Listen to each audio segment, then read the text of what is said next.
야곱이 사랑하는 라헬과 결혼을 해서 14년이 됐어요. 계약이 만료가 되는 시점이 돼가지고 사랑하는 라헬이 오랫동안 기다렸던 아기가 태어났는데 그 아기가 요셉이에요. 요셉이라는 이 아기가 태어났을 때에 야곱은 이제 내가 돌아갈 때가 됐다. 이제 집으로 돌아갈 시간이 가까이 왔다라는 것을 판단을 하고 외삼촌 라반을 찾아갑니다. 25절. 라헬이 요셉을 낳았을 때에 야곱이 라반에게 이르되 나를 보내어 내 고향 나의 땅으로 가게 해 주십시오. 여러분, 라반이 누굽니까? 라반이 삼촌이지만 장인이거든요. 그런데 14년 동안 한 푼도 주지 않고 무임금으로 부려먹은 인간이에요. 이런 사람이 그냥 놔주겠습니까? 얼마나 잘 부려먹었는데 그냥 놔줄 리가 없죠.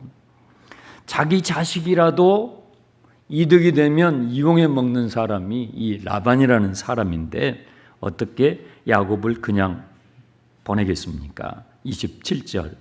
라반이 야곱에게 이르기를 여호와께서 너로 말미암아 내게 복을 주신 줄 내가 깨달았노니 너가 나를 사랑스럽게 여기면 그대로 있어라. 여러분, 야곱이 라반이 사랑스럽겠어요? 징글징글하죠. 한 푼도 주지 않고 14년을 부려먹은 사람이에요. 그래도 가족이고 여러분 사이도 가족입니다. 외삼촌이면서 장인이고 야곱의 입장에서는 조카이지만 사이잖아요, 사이. 그러면 임금을 쳐줘야 되죠. 근데 이제 간다고 하니까 붙잡는 거예요. 놔줄 수가 없다라는 것입니다.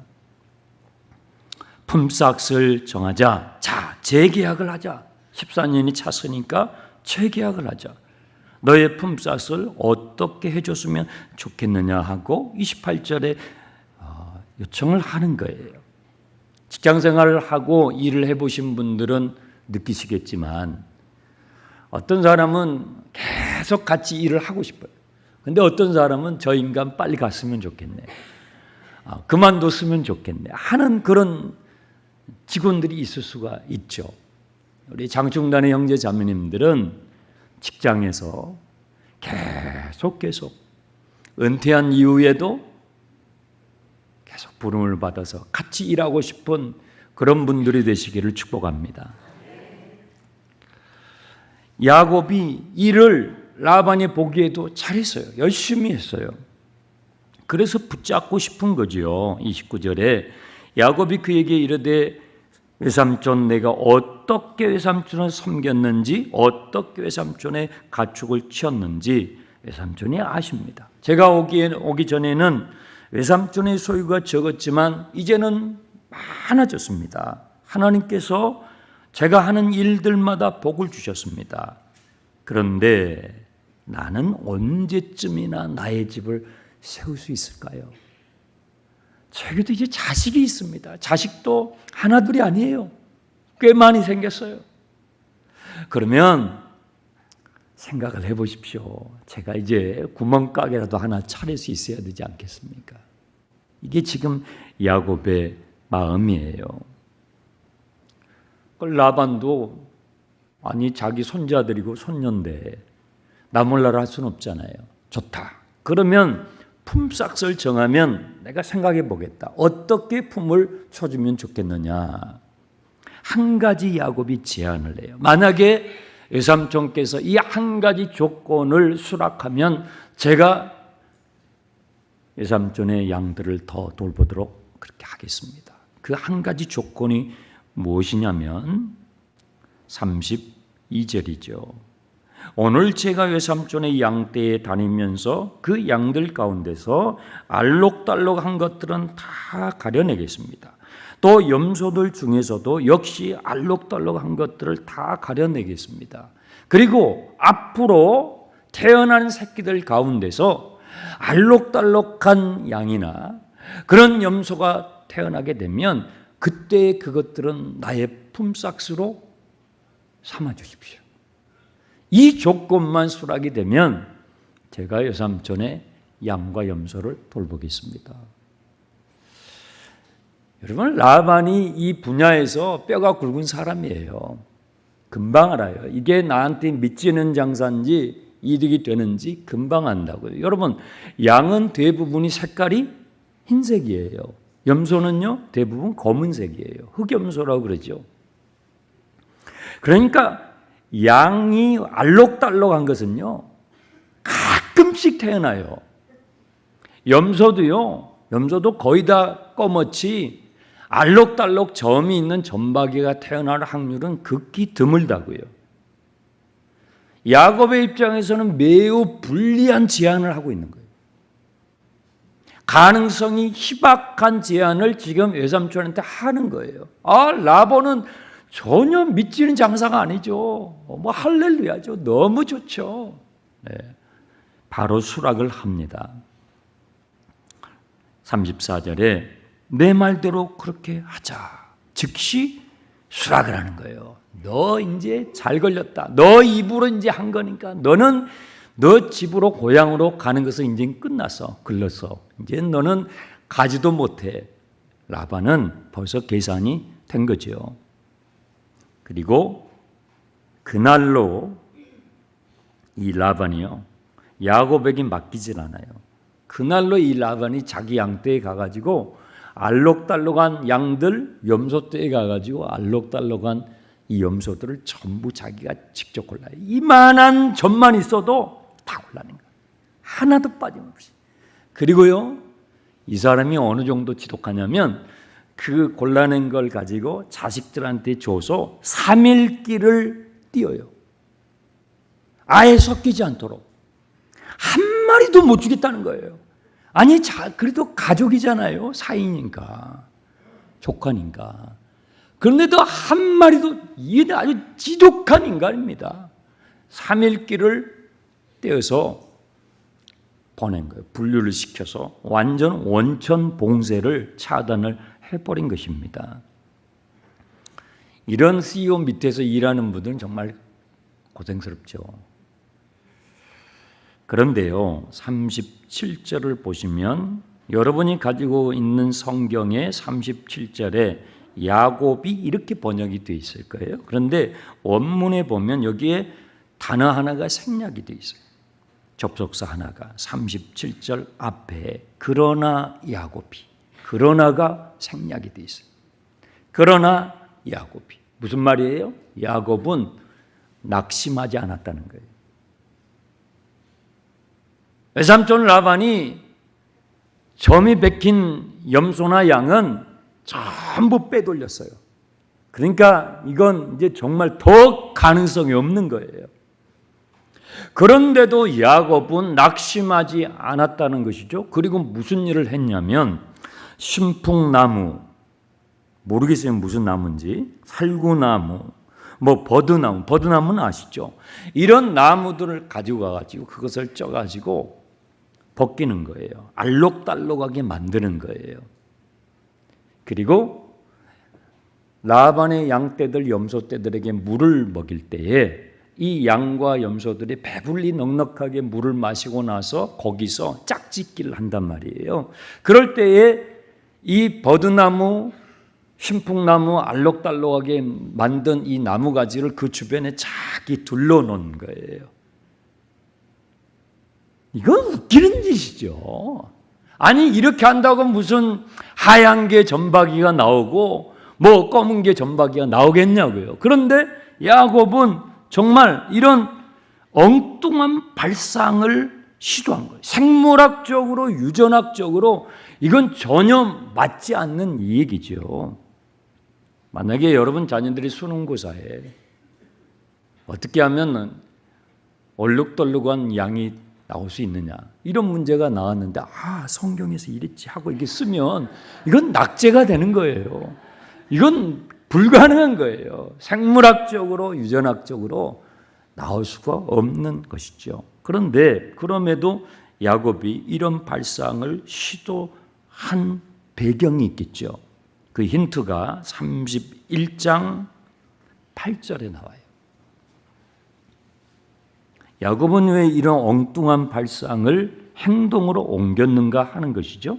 31장 8절을 보시면 그가 이르기를 점 있는 것이 너희 삭시 되리라 하면 온 양떼가 낳은 것이 점 있는 것이고 또 얼룩무늬가 있는 것이 너희 삭시 되리라 하면 온 양떼가 낳은 것이 얼룩무늬가 되었는데 누가 그렇게 했냐면 9절 하나님이 이와 같이 하셨다. 하나님이 이와 같이 하셨다. 또 힌트가 나와요. 31장 11절 꿈에 하나님의 사자가 내게 말씀하시기를 야곱아 하시기로 내가 대답하기를 여기 있나이다 하며 이르시되 너의 눈을 들어보아라 양떼를 탄 숫양은 지금 이 짝짓기 하는 장면이에요. 숫양은 다 얼룩무늬 있는 것 점 있는 것과 아롱진 것이니라 라반이 너에게 행한 모든 것을 내가 보았다.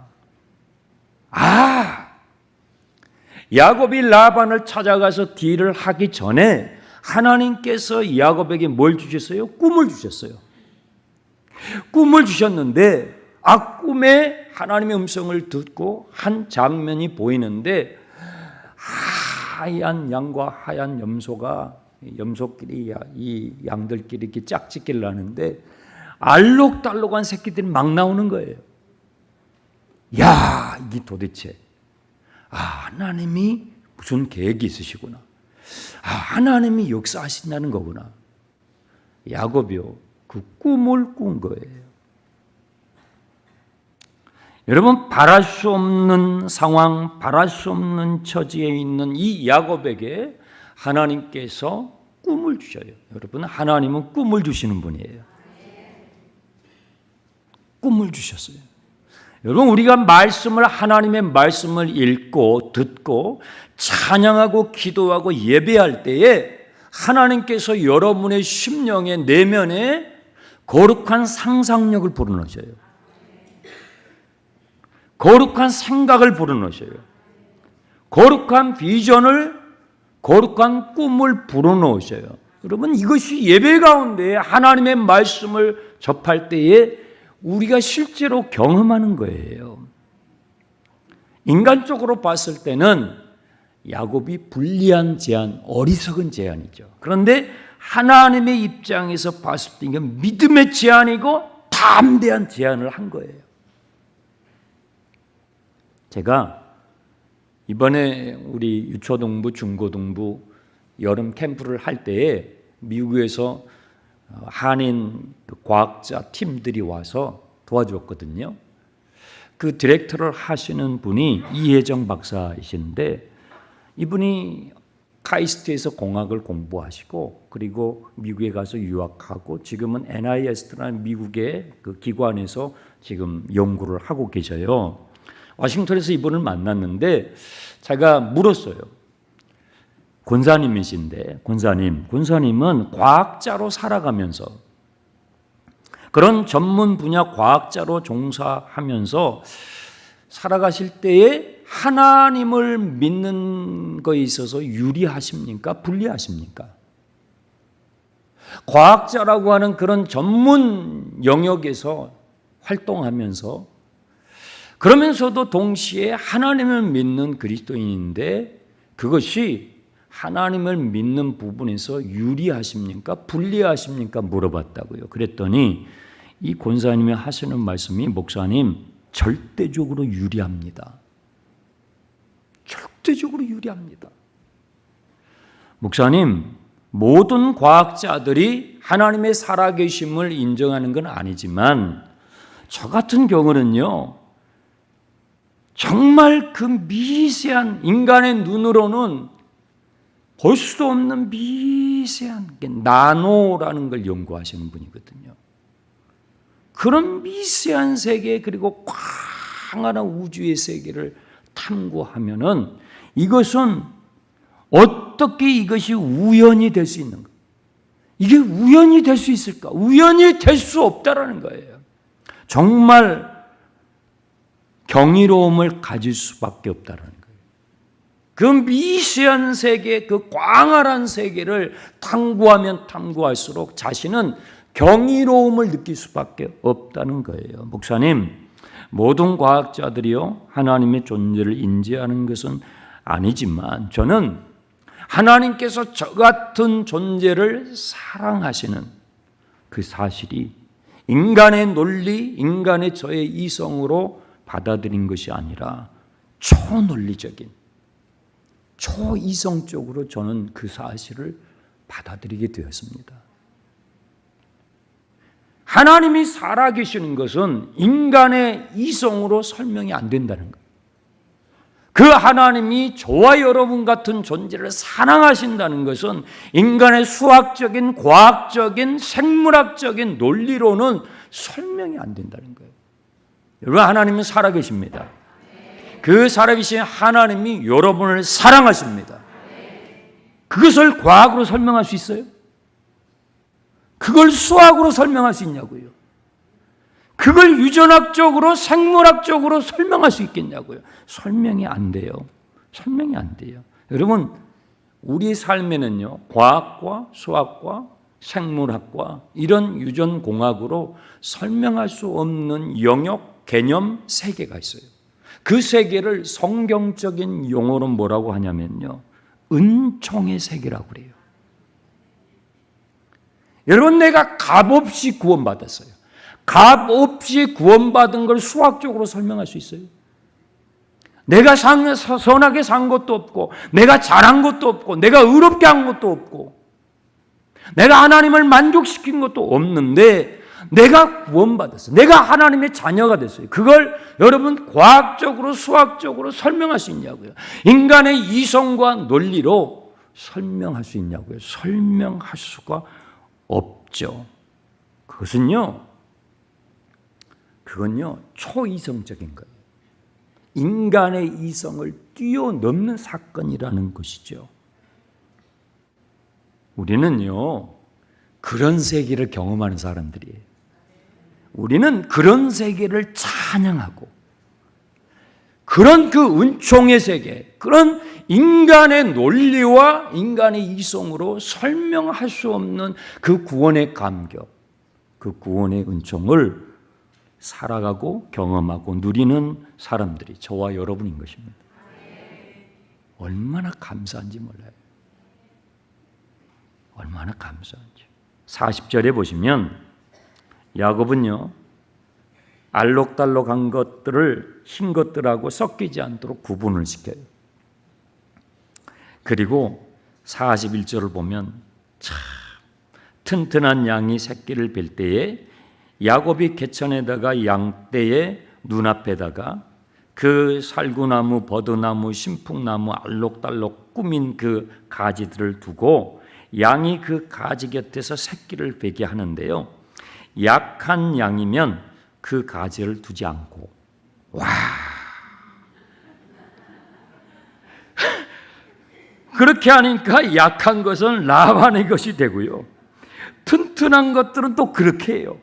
그러니까 튼튼한 새끼들이 나오는 죽죽 야곱의 것이 돼요. 라반은 점점점 약해지고 야곱은 점점 강해져요.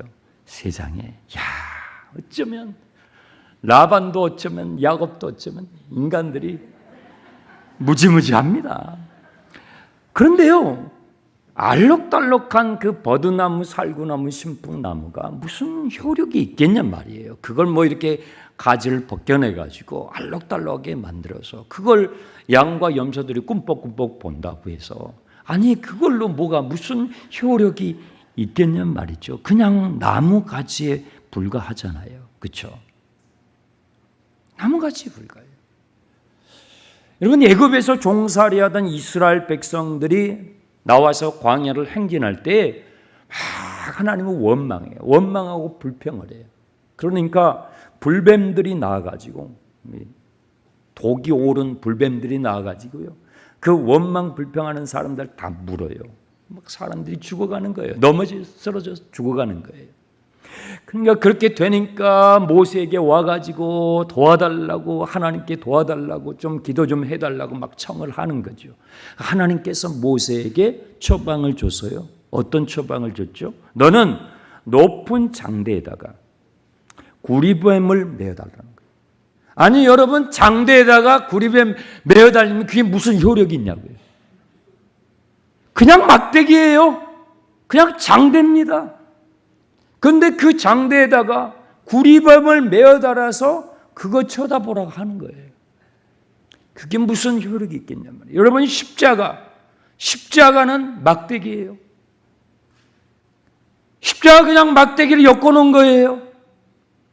그것이 무슨 효력이 있냐고요. 아무 효력이 없어요. 막대기에 불과해요. 그런데요, 그 아무 효력이 없는 막대기에 불과한 십자가를요, 주님의 말씀에 순종하여 믿음으로 바라보는 사람에게는 그 아무 효력이 없는 그 십자가가 하나님의 능력이요, 하나님의 구원의 지혜가 되는 것입니다. 우리를 죄에서 끄집어내는, 우리를 죄와 사망에서 끄집어내는 하나님의 지혜요, 하나님의 능력이 되는 거예요. 이것이 은총의 세계. 인간의 과학과 논리와 이성과 생물학적인 유전학적인 그런 것으로는 설명할 수 없는 하나님의 놀라운 은총의 세계죠. 야곱은요, 그것을 경험하는 거예요. 그리스도인은 바로 그 세계를 경험하게 되는 것이죠. 야곱은 점점점 강해지고 라반은 점점점 약해집니다. 주님의 은혜로 여러분의 심령이 점점점 강해지길 축복합니다. 여러분의 가정이 주님의 은혜로, 여러분 주님의 은혜, 주님의 은총이 임하면 심령이 강해져요. 인생이 충만해지고 강해진다고요. 여러분의 가정이, 여러분의 일터가 주님의 은혜가 임함으로 강해지기를 축원합니다. 우리 교회 다음 세대들이, 오늘 우리 청년들이 캠프를 가요. 여름 캠프 마지막 캠프인데요, 우리 청년들이 주님의 은혜로, 우리 청년들이 지금 이 죄악이 물결처럼 치는 이 시대를 이길 수 있는 부흥의 세대로, 믿음의 세대로 일어날 수 있도록 여러분 기도해 주시기 바랍니다. 우리 교회, 우리 장충단 교회는 주님의 은혜로 더 강해질 것입니다. 오늘 우리나라가 광복 78주년이에요. 하나님께서 광복을 주신 우리 민족을 더욱 주님의 은혜로 강하게 붙들어 주시길 주님의 이름으로 축원합니다. 기도하겠습니다. 하나님 아버지, 은혜 감사합니다. 야곱에게 꿈을 주시는 하나님 아버지, 바랄 수 없는 가운데서도 우리가 하나님의 말씀을 들을 때 우리의 심령에 거룩한 상상력을 불러일으키시는, 거룩한 비전을 심어주시는, 거룩한 꿈을 꾸게 하시는, 그리하여 그 꿈을 이루어주시는 그 주님의 은총의 세계 안에 뛰어들어가 그것을 경험하며 누리며 전하는 우리 장충단의 형제자매들이 되게 주옵소서. 예수님의 이름으로 기도합니다. 아멘.